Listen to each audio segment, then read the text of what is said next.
오늘도 주 예수 그리스도의 은혜가 여러분과 함께 하시기를 예수 이름으로 축복합니다. 아멘. 사과를 씹다가 뱉은 로고를 가진 회사가 하나 있죠. 사과를 다 먹지 않고 한 입만 베었다가 버린, 그죠? 그런 로고를 가진 회사가 있는데, 그 회사에 면접 때 있었던 일이라고 합니다. 30분 뒤에 면접하겠습니다 라고 이렇게 광고를 붙었는데, 문 앞에 붙었는데 사람들이 엄청나게 몰렸겠죠. 이제 면접을 하기 위해서. 그런데 1시간이 지나도 문이 안 열리는 거예요. 광고도 없는 거죠. 왜 이러지? 그래도 기다려 보려고 한 거죠. 2시간이 지났는데도 연락이 없는 겁니다. 그래서 사람들이 화가 난 거예요. 그래서 그 관리하는 아저씨를 만나가지고 경비원을 불러서 이렇게 하자고 하는데 왜 다 모였는데 왜 연락도 없느냐? 너 무리하지 않느냐? 우리를 사과처럼 씹다가 버리려고 하느냐 하며 온갖 비난과 모욕을 하게 된 거죠. 잠깐 기다려보라고 하면서 연락을 했지만 인사처에서 도무지 전화를 받지 않는다. 어떤 일인지 모르겠다라고 한 거예요. 그래서 사람들이 전부 다 화가 나 있다가 2시간 반 정도 넘어가니까 이제 한 사람씩 한씩 떠나게 된 거예요. 그런데 갑자기 떠나려고 사람들이 하는 도중에 한 3시쯤 되니까 그래도 지킨 사람들이 있죠. 그 공고문에 하나 붙은 겁니다. 우리 중에는 저 나무 아래 벤치에 있는 어떤 색 입은 사람이 오늘 면접에서 합격하였습니다 하며 그 사람을 뽑는 겁니다. 그 이유를 모르겠잖아요. 아니 면접도 보지 않았는데 그래 다 보고 있었던 거예요. 그 모든 과정을 다 보고 있었는데 불평하는 사람, 다리 떠는 사람, 온갖 사람을 다 본 거예요. 그리고 함께 데리고 간 사람들. 근데 그 사람은 뭘 하고 있었냐면 계속 신문을 보거나 아니면 자기 인터뷰 연습할 것을 연습하거나 또 친구하고 뭐라고 막 다투는 모습은 있는데 그 친구들이 다 그 옆에 앉는 거예요. 즉 진정시킨 거죠. 나중에 그 사람을 불러서 알고 보니까 사정이 있겠지. 무슨 사정이 있겠지. 이 큰 기업이 그냥 이렇게 우리 공고문을 하지도 않고 안내도 하지 않고 그냥 하지 않을 그런 무리한 회사는 아닐 거야. 분명히 사정이 있을 거야. 라고 하며 그 친구들을 앉혔다는 겁니다. 그러면서 뽑은 이유가 뭐냐면 지금 우리에게 뽑는 것은 기술자는 굉장히 많은데 팀워크를 이끌 리더가 없다. 그래서 우리가 고민하다가 이런 창의적인 방법을 생각해냈다. 어떻게 하면 트러블이 있고 문제가 생긴 이 문제를 어떻게 하면 해결할 수 있는 사람을 뽑을까라고 했을 때 첫 번째 조건이 끝까지 듣고 배려할 수 있는 인내가 있는 사람이 필요하다. 그리고 생각을 다른 관점에서 할 수 있는 사람이 필요하다. 우리 회사의 입장을 충분히 고려하고 생각할 수 있는 사람이 필요하다라고 해서 생각해 보니 우리가 CCTV를 보니까 그 사람이 딱 저격이라고 다 입을 맞췄다는 거예요. 여러분 회사도요, 한 회사도 사람이 그 회사가 하나 되기 위해서 한 사람을 뽑을 때 이렇게 신중하게 뽑습니다. 오늘날 교회가 하나 되고 하나님 앞에서 부응하며 우리 교회가 서로 연합해서 일어날 때 필요한 것이 과연 무엇일까요? 어떤 사람이 필요할까요? 어떤 믿음이 필요할까요? 여러분 그 비밀을 오늘 아브라함의 아들 이삭의 아내를 찾는 일을 통해서 발견하시길 주의 이름 소박합니다. 아멘. 오늘 보면 아브라함이 자신의 종에게 이삭의 아내, 자기 아들의 아내를 구하라고 명령합니다. 근데 그 명령이 조금 이상한 것이 뭐냐면 자기 고향으로 가라고 했는데 하란으로 가요. 하란에서 데리고 오는데 원래 아브라함의 고향이 어디입니까? 갈대아 우르 지역입니다.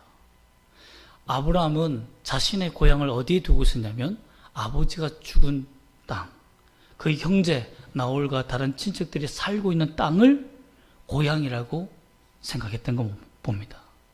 갈대아 우르 지역은 우상의 도시요, 어마어마한 범죄와 자신이 살았던 그런 무시당했던 땅 아닙니까? 그 땅을, 상처가 있는 땅은 자기 고향이라 생각하지 않았던 그런 아픔이 있는 사람이었습니다. 그래서 아내를 구할 때 그래도 하란에서 살면서 무시하지 않고 어느 정도는 정착할 수 있게 했던 그 사람들이 보기 좋았기 때문에 인격적인 사람을 뽑으려고 한 거예요. 그래서 그곳으로 보내게 됩니다. 이때에 아브라함이 왜 이삭을 위해서 이때에 아내를 구하라고 했을까요? 그 이유가 있습니다. 아내가 죽고 난 다음에 3년이 지납니다. 3년이 지나서 곰곰이 생각해 보니 자기도 죽을 때가 다 된 것 같거든요. 그래서 앞으로 내가 이 이삭을 위해서 아내를 구해놓지 않으면 앞으로 이 부족을 누가 이끌 것인가라는 걱정이 되었던 모양입니다. 그러면 걱정이었어요. 앞으로 30년을 더 삽니다. 근데 자기가 걱정한 거예요. 그러나 30년 살 것을 모르니까 아내가 죽고 자기는 늙어가니 자신의 사명은 다 했으니까, 자식을 다 낳았으니 사명을 다 했으니 이제는 끝이다 생각하고 인간의 걱정으로 말미암아 시작된 일이었습니다. 그럼에도 불구하고 하나님께서 그에게 은혜를 베푸신 일이 나타납니다. 그런데 문제가 있습니다. 누구에게 이 일을 맡길 것인가? 어떤 사람이 좋을 것인가? 왜냐하면 이 문제를 왕비를 구하는 일에 대해서 아무나 맡겼다간 괜히 또 엉뚱한 일이 있을 줄 않습니까? 또 특별히 그 지역에 있는 사람들은 언제나 배신하기 쉬웠고 또 부족 국가들이 쉽게 여자의 문제나 이런 모든 아내의 문제를 가지고 정치적으로 접근하는 사람들이 워낙 많았기 때문에 내 딸을 왕비로 삼아주세요 라는 사람들이 얼마나 많았겠습니까? 그게 고민이 되는 거예요. 근데 다행히도 하나님께서 그에게 준비하신 사람이 누구냐면 자기가 후계자로 생각했던 종 엘리에셀이 아래 살아 있었습니다. 다마스쿠스 사람으로서 아직 아브라함의 종으로서 존재하고 있었던 거예요. 근데 그에게 맡기기도 굉장히 어렵지만 그래도 나이가 많이 들어서 이제는 후계자의 욕심을 더 이상 낼 수 없는 사람이기 때문에 그에게 이 일을 맡깁니다. 그리고 약속을 부탁하죠. 맹세해라. 절대 하란 땅에서 아내를 구하지 갈대 우르로 돌아가지 말라. 하나님께서 이 지역에서 영광을 나의 나라와 나의 민족을 부강한다고 했으니까 그 약속을 믿자라고 보냈다라는 것입니다. 근데 엘리에셀이 약속하겠습니다 하고 갔지만 아내를 구하는 일에 큰 문제가 생긴 겁니다. 어떤 문제가 생겼습니까? 누가 어떻게 어떤 사람이 이삭과 어울리는지 어떻게 알겠습니까? 이스라엘 민족 이 부족 국가가 형성되기 위해서는 유지하기 위해서는 필요한 것이 뭐냐면 일단은 잦은 전쟁에 익숙해야 됩니다. 남자들은 늘 전쟁에 나가고 그 여자 부족 그 왕비에 속한 사람들은 그 백성들을 챙기는 리더십이 있어야 돼요. 그리고 늘 이사를 해야 됩니다. 늘 이동해 가니까 짐을 빨리 싸고 그 이사의 달인이 되야 되는 거죠.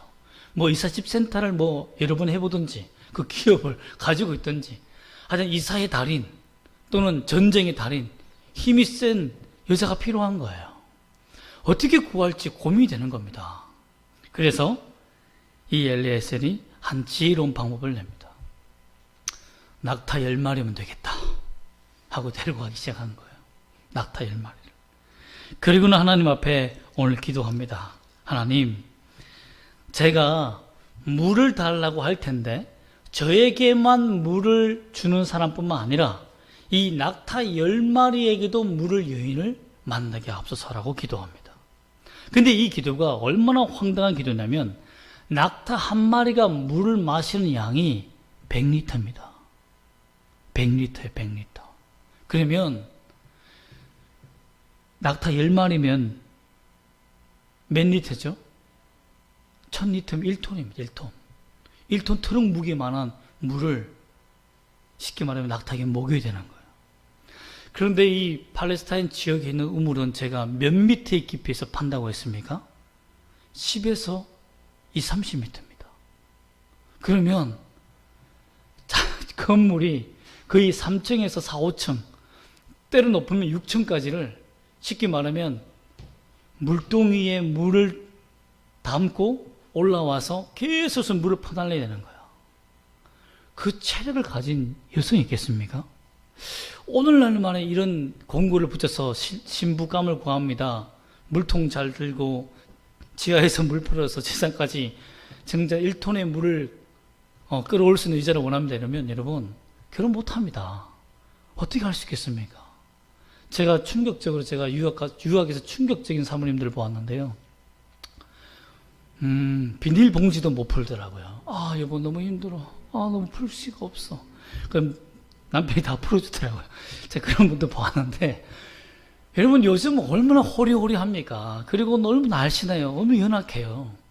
이런 여인을 구한다는 그 자체가 있을 수가 없는 기도 제목이죠. 근데 하나님께서 왜 이런 기도 제목에 응답하시고 또 어떻게 응답하시는지를 우리가 보면 하나님의 놀라우신 섭리를 보게 됩니다. 이 기도는 사실상 너무 무모한 기도입니다. 그럼에도 불구하고 오늘 15절 말씀 보면 말을 어떻게 해요? 마치기도 전에 한 여인이 저 멀리에서 먼지를 풀풀 날리면서 어깨에 큰 물통 하나를 짊어매고 달래들러 오는 거, 물통을 2개 쥐고 있는지 3개 쥐는지 모르지만 이 짊을 쥐고 사막을 가르면서 오는 한 여인이 나타난 겁니다. 여러분 생각해 보세요. 기도도 끝나기도 전에 제가 생각하기에는 하나님이 참 유머스러우신 것 같아요. 알았어. 너의 기도가 뭔지 알겠다 이거죠. 너는 말이 많다. 나이가 드니까 말이 많네 하며 알았다고 이미 출발시켰다니까 이제 봐라고 한 거죠. 그가 낙타 10마리의 10피를 데리고 나오는 순간 하나님이 그래 마음에 든 기도야 내가 준비해놨어 하며 인도하게 만든 겁니다. 그걸 보고 깜짝 놀란 거죠. 저 여인일까? 근데 그 여인에게 처음부터 만난 겁니다. 첫 번째 쉽게 말하면 인터뷰하는 여자가 리브가였다는 겁니다. 근데 그 여인은 남자가 가까이 하지 아니한 처녀들아라고 16절에 말씀하고 있습니다. 고대 근동 중에는 아름다운 여자가 살기 힘든 동네입니다. 왜냐하면 그 가족의 경영을 위해서 그 딸을 팔든지 아니면 불황배를 만나서 좋지 않은 일을 당하든지 이런 어려움이 많은 동네였어요. 이 라반이라는 사람, 이 흰색이라는 의미인데요. 즉 달을 섬기는 사람들이 주로 이름을 짓는 사람들이 라반이라고 했습니다. 즉 리브가가 사는 그 집은, 그 동네는 달신을 섬기는 우상 숭배하는 동네였다는 거예요. 그리고 하나님을 경배하는 곳이 아닙니다. 그러니까 달의 신들은 좀 성적으로 많이 타락됐어요. 그렇기 때문에 순결하고 처녀로서의 순결함을 가진 여자를 만나기가 굉장히 어렵습니다. 하나님께서 지키시고 보호하신 사람을 하나님 만나게 하신 거죠. 그 여인을 좀 하나님께서 보내주셨다는 것입니다. 그런데 이 여인의 행동이 더 기가 막힙니다. 보세요. 우리 17절부터 20절까지의 말씀을 함께 같이 읽어보겠습니다. 시작. 종이 마주 달려가서 이르되 청하건대 내 물동이에 물을 내게 조금 마시게 하라. 그가 이르되 내 주여 마시소서 하며 급히 그 물동이를 손에 내려 마시게 하기를 당하고 이르되 당신의 낙타를 위하여서도 물을 길어 그것들로 배불리 마시게 하리이다 하고 급히 물동이의 물을 구유에 붓고 다시 기르려고 우물로 달려가서 모든 낙타를 위하여 깃는지라. 여러분 이런 여자 만나기 힘들어요. 한두 번 해본 솜씨가 아닌 겁니다. 낙타 물 필요해요? 물 필요합니까? 물 마시게 한 다음에 낙타 10피를 딱 본 다음에 낙타들도 물이 필요하겠네? 하며 물동이를 들고 내려가는 거예요. 그러면 6천 높이의 그 물을 길러서 또 올려서 먹는 거죠. 저도 그만큼 못할 것 같습니다. 저도 그만큼 안 될 것 같아요. 막 낑낑거릴 것 같은데 이 여인은 엄청난 거예요. 잠언서에 나타나는 현숙한 여인이 아닐까. 힘이 굉장히 세고 집안을 먹이 살리는 그런 여인을 만나게 한 겁니다. 근데 왜 하나님이 이 여인을 만나게 했을까요?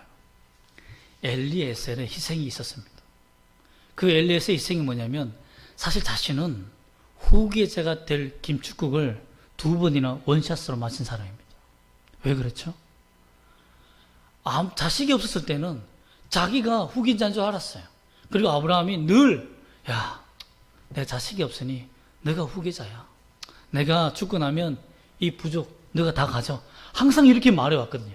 그래서 항상 원샷으로 매일 김치국을 마시면서 나는 이 부족의 국가의 왕이 될 거라고 생각하고 있었는데 이스마엘이 뚝 튀어나온 거예요. 이게 뭐야 하고 실망하고 있었다가 포기하고 있었는데 이스마엘이 쫓겨나요. 아싸 내가 또 후계자 되는 거야 하고 김치국을 원샷으로 막 씻고 있었는데 이삭이 태어난 거예요. 이렇게 충격을 받았습니다. 그렇게 충격을 받은 사람이에요. 근데 아들 이삭은 또 어느 순간에 재단에 바친다고 하니까 그러면 또 내가 되는 거 아니야? 라고 했는데 또 살아서 돌아오고. 얼마나 김치국을 많이 마셨는지 모릅니다. 그 마음에 분노와 아픔이 많았을 거예요. 그럼에도 불구하고 그가 모든 걸 내려놓습니다. 아브라함에게 임하신 하나님의 복, 아브라함의 가족에 있는 이삭을 통해서 이 부족 국가가 연결되기를 하나님의 비전을 꿈꾼 거죠. 자신의 꿈과 비전보다 하나님의 꿈을 위해 자신의 후계자의 마음을 내려놓습니다. 많이 섭섭했을 겁니다. 그러나 그렇게 희생하고 가장 좋은 며느리를 구하기 위해서 자신이 가지고 있는 세상을 관통할 수 있는 지혜를 낸 거예요. 가장 좋은 신부를 구하려면 이 정도는 돼야 된다. 가장 극상품을 내 주인에게 선물로 주리라는 거죠. 나는 가장 큰 상처가 있었지만 가장 큰 것으로 보답해 주겠다는 마음이 있었다는 거예요. 여러분, 참 이런 일꾼을 만나면 얼마나 기쁘겠습니까? 위 상사가 주인이 늘 종업원에게 그 사람들에게, 직원들에게 아픔을 주는데 그 직원은 내가 가장 좋은 것으로 갚아주리라. 그런 사람 없겠죠. 하나님이 그 마음을 아시고 그의 헌신을 아시자 그의 기도가 중요한 게 아니었어요. 그가 하나님의 나라를 위해서 희생하고 헌신하는 그 마음이 너무나 귀했기 때문에 하나님께서 그의 기도를 바로 들어주셨다는 것입니다. 여러분, 하나님의 은혜는, 여호와 이레는 이렇게 한 사람의 희생으로 말미암아 열매를 맺게 되었다는 겁니다. 그런데 두 번째 희생하는 사람이 나옵니다. 그 사람이 누굽니까? 바로 리브가입니다. 리브가를 위해서 엘리에셀이 또 하나의 지혜를 구하는데요. 이 리브가가 그 집에 나올 수 있도록 하나님께서 엘리에셀에게 지혜를 주셨는데 그게 뭐냐면 22절입니다. 22절 말씀을 읽어볼까요? 시작. 낙타가 마시기를 다음에 그가 반세겔 무게의 금 코걸이 한 개와 10세겔 무게의 금 손목걸이 한 쌍을 그에게 주며. 이건 뭐죠? 낙타들을 보니까 배가 불러서 더 이상 물을 못 마시는 거야. 최고! 이러면서 이 여인이 하면서 자기가 가져온 금을 다 도배를 시켜줍니다. 머리끝부터 발끝까지 금을 딱 발라준 다음에 집으로 보내는 거예요. 너희 아버지 집이 어디냐? 여기서 무슨 전략이죠? 만약에 여러분, 자기 딸이 집으로 막 갔어요. 집으로 막 갔는데 금으로 다 도배가 되어 있는 거예요. 다이아몬드 손까지 다 껴있고 금으로 다 옷도 생각해 보세요. 그러면 어디서 훔쳤니? 이렇게 말하진 않을 거 아니에요, 부모가. 어떻게 된 일이야? 그럼 다 얘기할 거 아니에요. 그러면 부모의 마음이 얼마나 기분이 좋겠습니까? 근데 하나님이 그때 이 집안에 물질의 탐욕이 가장 많은 사촌을 하나, 그 오빠를 하나 두게 됩니다. 그게 누굽니까? 라반입니다. 라반. 한번 읽어볼까요? 어디냐면요. 30절 말씀, 28절부터 31절입니다. 시작. 소녀가 달려가서 이 일을 어머니 집에 알렸더니 리브가에게 오라버니가 있어 그의 이름은 라반이라. 그가 우물로 달려가 그 사람에게 이르러 그의 누이의 코골이와 그 손의 손목걸이를 보고 또 그의 누이 리브가가 그 사람이 자기에게 이같이 말하더라 함을 듣고 그 사람에게 나아가매라. 그때 그가 우물과 낙타 곁에 서 있더라. 라반이 자기 여동생의 그 휘황찬란한 보석을 보고는 정신을 잃어버린 거예요. 와, 이게 뭐야? 이게 무슨 일이야? 하며 완전 정신을 잃어버린 거죠. 엘리에셀이 이렇게 작전을 해서 그 소녀 리브가를 데려갈 수 있도록 다 이렇게 작전을 만든 겁니다. 어떻게 보면 뇌물에 넘어간 거죠. 그러나 이렇게 하지 않으면 그 당시 사람들이 얼마나 교활한지요. 쉽게 주지 않습니다. 얼마나 쉽게 주지 않냐면 55절 말씀 한번 볼까요? 55절 시작. 리브가의 오라비와 그의 어머니가 이르되 이 아이로 하여금 며칠 또는 열흘을 우리와 함께 머물게 하라. 그 후에 그가 갈 것이니라. 꽤가 많죠. 더 얻어먹으려고 한 거예요. 그 이유가 뭐냐면 53절에 오면 은과 폐물 모든 것을 다 어머니에게도 다 줍니다. 그가 가서 어떤 일이 있었냐고 했을 때 모든 상황을 다 설명해요. 그것이 다시 반복해 설명하는 것이 바로 34절에서 49절 말씀은 반복된 말씀이니까 생략하겠습니다. 앞에 있었던 사건들을 다시 여차저차해서 저차저차다라고 설명한 부분입니다. 그리고 난 다음에 그에게 보석과 은과 폐물들을 다 부모에게 주고는 그 딸을 달라고 한 거예요. 주고는 싶은데 더 얻을 것이 없는가 생각하면서 이렇게 고민하고 있었던 거죠. 그때 리브가가 선택합니다. 리브가의 말을 한번 들어볼까요? 58절 말씀 시작. 리브가를 불러 그에게 이르되 내가 이 사람과 함께 가려느냐? 그가 대답하되 가겠나이다. 이 말은 뭐냐면요, 달의 신을 버리는 겁니다. 그 부모를 떠나는 거예요. 그 고향, 본 친척집을 떠나는 겁니다. 누가 이 일을 했죠? 누가 자기 본향, 고향을 떠나 자기 일가 친척을 버리고 하나님이 가라앉은 땅으로 갔습니까? 아브라함이죠. 그래서 리브가는 제2의 아브라함이다. 여자 아브라함이라고 칭송을 받는 복을 받습니다. 그렇게 칭호를 받습니다. 리브가는 자신의 고향과 자신의 신을 떠나서 하나님을 선택하는 결정을 합니다. 즉, 이 여인도 희생을 해요. 자기 가족을 부양해야 됩니다. 제가 보니까 우물가에 다른 라반이 오는 것도 아니고 다른 여인이 오는 것도 아니고 종이 오는 것도 아니고 이 리브가가 직접 와서 우물에서 물을 뜨는 거 보면 그 가정을 먹여 살렸던 것 같아요. 또 힘이 너무 좋으니까. 그리고 처녀의 몸을 지킬 수 있었던 것도 웬만해야 남자들이 건들죠. 그렇지 않겠습니까? 물동이 한 대 탁탁 치면 그게 다 쓰러질 판이니까 건들 수가 없었겠죠. 그렇게 하나님이 이 소녀를 키워왔던 것입니다. 그런데 이 마음에 하나님을 믿는 백성을 따라갈 수 있는 마음을 주신 거예요. 즉, 하나님께서 아브라함이 자신의 이삭을 위해서 꿈을 가지고 정말 기도 제목을 가지고 내놓았더니 하나님께서 엘리에셀을 준비해 놓으시고 리브가를 벌써 오래전부터 하나님이 탄생하게 하신 다음에 키워서 스스로 몸을 보존하고 근육이 여자들이 있겠는지 모르겠지만 힘이 센 여자를 그 이삭에게 선물로 주셨다는 것입니다. 그리고 그에게 복을 주십니다. 60절 말씀 한번 읽어볼까요? 시작. 리브가에게 축복하여 이르되 우리 누이여 너는 천만인의 어머니가 될지어다. 내 씨로 그 원수의 성문을 얻게 할지어다. 누가 받는 복이었죠? 아브라함이 받는 복이었습니다. 즉, 리브가는 이삭의 복을 받은 것이 아니라 아브라함의 복을 받는 연결된 축복의 어머니가 됩니다. 이처럼 하나님의 나라를 위해서 자신의 인생을 버리고 주님만 믿고 하나님을 의지하고 따라온 그 여인에게 하나님께서는 은혜를 베풀어 주셨고, 훗날 아브라함을 통해서 알겠죠. 내가 이렇게 해서 하나님께서 너를 낳게 하셨고 준비하셨다는 것을 왜 알지 못하겠습니까? 결국 하나님의 은혜로 말미암아 나는 준비되어졌고 이렇게 만나게 됐다는 것을 알게 됩니다. 또 한 사람의 희생이 있습니다. 그것이 뭐냐면 63절입니다. 63절 말씀 읽어볼까요? 시작.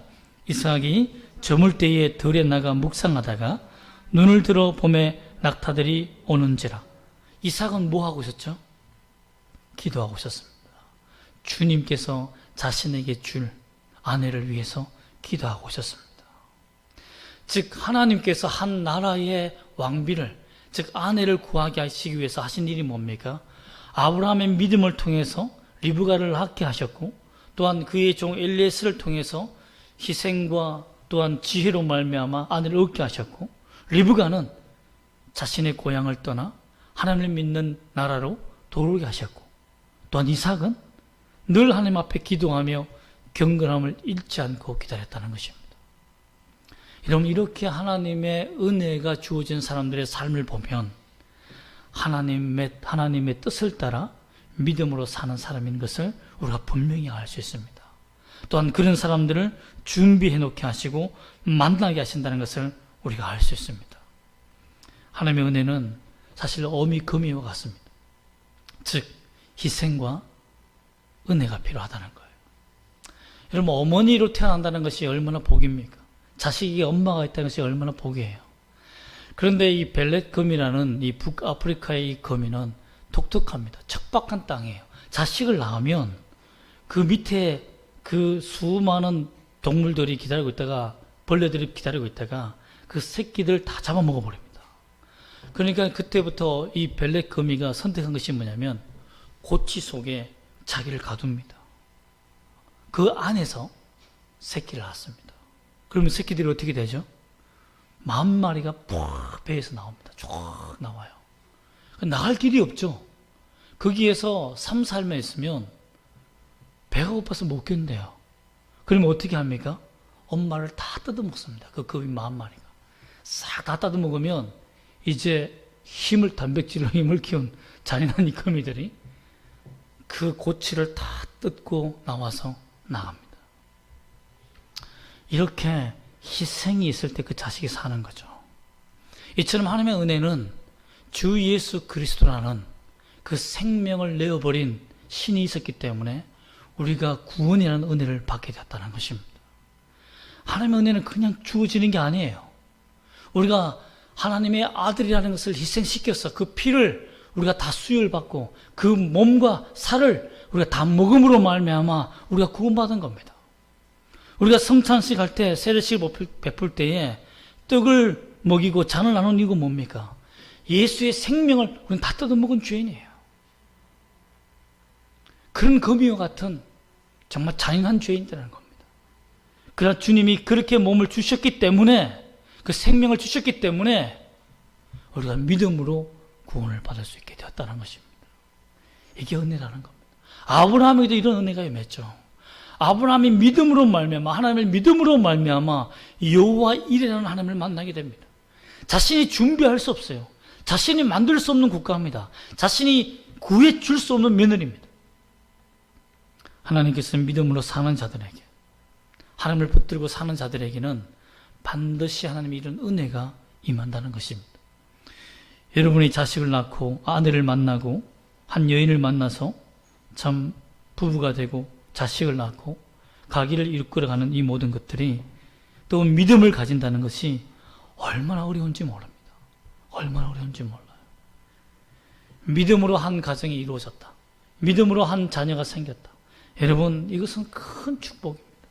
그 은혜는 하나님의 예비하심이 있지 아니하면 이룰 수 없는 복이라는 것을 믿으시기를 원합니다. 또한 예수님은 우리를 위해서 우리를 신부로 맞이하셨고 자신의 순전한 생명을 다 바쳐서 우리를 자녀의 계급에서 예수 그리스도의 신부로 맞이하셨습니다. 이삭의 아내는 리브가였지만 인간의 어떤 아내의 신부는 하나의 왕비로 끝나지만 우리는 전 우주를 지배하고 통솔하시는 예수 그리스도의 신부로서 살게 됩니다. 이런 은혜가 어떻게 부어졌습니까? 하나님의 은혜로 부어졌다는 거죠. 이런 사람들이 모여서 함께 희생할 줄 알고 함께 공감할 줄 아는 것이 주의 교회를 세우는 비결이라는 것입니다. 교회는요, 하나님의 은혜가 없으면 세워지지 않습니다. 이 은혜는 반드시 대가가 필요합니다. 구원받는 은혜는 대가가 필요 없고 주 예수 그리스도가 대가를 치렀기 때문에 우리의 대가는 필요 없지만 우리 인간들이 모여서 주의 교회를 세우기 위해서는 반드시 우리가 주님의 믿음의 희생과 대가가 필요하다는 거예요. 누구는 참고 누구는 인내하고 누구는 눈물을 흘리며 누구는 베풀며 공감하는 이런 은혜와 희생이 없이는 주의 교회가 세워지지 않습니다. 우리 교회가 이 지상에서 하나님의 사명을 잘 감당하고 세워지기 위해 기도로 심고 눈물로 심고 사랑으로 배려하고 함께 주의 떡을 마시며 한 몸이 되는 여러분 되시기를 주 예수의 이름으로 축복합니다. 아멘. 기도하겠습니다.